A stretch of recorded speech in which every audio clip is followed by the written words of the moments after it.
Dominique Strauss-Kahn entre les mains de la police à New York. L'abolition de la peine de mort en France.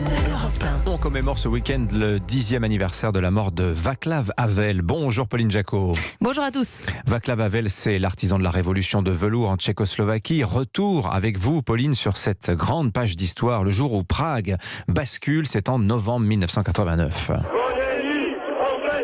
C'est la plus grande manifestation organisée depuis le printemps de Prague. Le 20 novembre 89, Benoît Laporte suit l'immense cortège dans les rues de la ville. On parle de 100 à 150 000 personnes peut-être. La foule est extrêmement calme. Les slogans sont toujours les mêmes depuis 3 jours. Svoboda, liberté, mais aussi Yakesh, démission. Les gens d'ailleurs agitent des clés au bout de leurs bras et écrient à l'adresse des dirigeants tchèques. C'est le signal de la fin. Une violente répression du mouvement pacifique 3 jours plus tôt et la rumeur de la mort d'un étudiant, démentie quelques jours plus tard, ont allumé l'étincelle. La révolution de velours est en marche contre le parti unique, contre le régime communiste omnipotent. Swobodu, liberté. Et d'abord liberté de parole, car la parole est dans la rue à Prague depuis 4 jours. Défoulement désordonné, spontané, bon enfant, libérateur, après 20 ans de peur et de silence. En tête de cortège, il y a surtout des étudiants, des comédiens qui chantent l'hymne de la Tchécoslovaquie.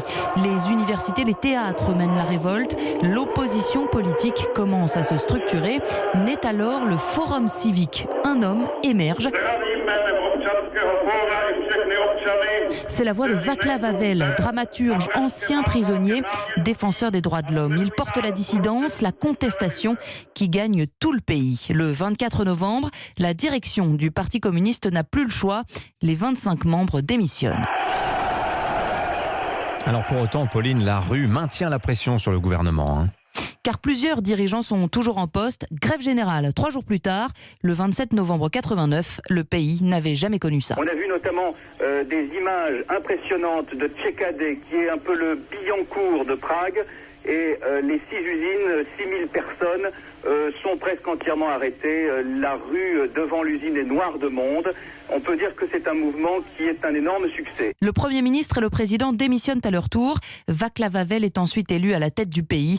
La Tchécoslovaquie tourne pacifiquement la page de 40 ans de communisme en instaurant la démocratie, la liberté et le pluralisme politique. Merci Pauline Jacot. Allez, à suivre sur Europe 1. Philippe Val à 7h40. Il va revenir sur la stratégie électorale des écologistes qui à ce stade refusent la primaire à gauche. Christiane Taubira, qui est appelée par beaucoup de personnalités à gauche à prendre les rênes de cette candidature globale de la gauche, doit s'exprimer en fin de matinée. Rendez-vous dans un petit quart d'heure.